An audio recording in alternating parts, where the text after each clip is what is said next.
இன்றைக்கு நம்ம வளர்க்குற ஆடு ஒரு வருஷத்துக்கு 20 கிலோ தான் கிடைக்கும். ஆனால் ஆராய்ச்சி நிலையத்தின் மூலமாக அந்த கலப்பின ஆடுகளை உருவாக்கி விவசாயிகளுக்கு தருகின்ற பொழுது, விவசாயி தொழிலாக்கி தருகின்ற பொழுது ஒரு வருடத்திற்கு 40 கிலோ எடை கொண்ட ஆடாக கிடைக்கும். இதுவும் இலவசமாகத்தான் இதெல்லாம் கொடுப்பதற்கு இந்த அரசாங்கம், அதிமுக அரசாங்கம் இருக்கின்ற பொழுது கொடுத்தோம். அது மட்டும் இல்லை, இந்த கால்நடைகளுக்கு ஏற்படுகின்ற நோய் இதை விவசாயிகள் தெரிஞ்சுக்கணும். ஆடிட்டோரியம் அழகாக கட்டி வச்சுருக்கிறோம்.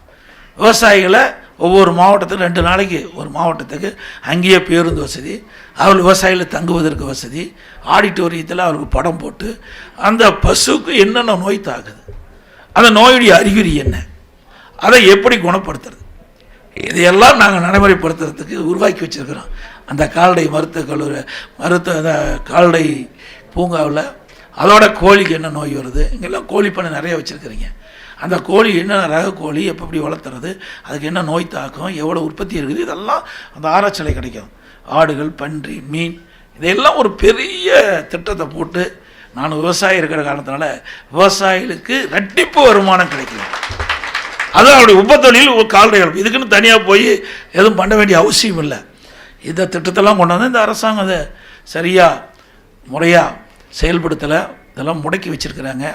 மீண்டும் அதிமுக ஆட்சியாளர்கள் விவசாயிகளுக்கு இந்த திட்டத்தின் மூலமாக பால் உற்பத்தியை பெருக்குவது மட்டும் இல்லை, தேவையான அளவுக்கு விலை கிடைக்கின்ற சூழ்நிலையும் உருவாக்கி கொடுக்கப்படும்.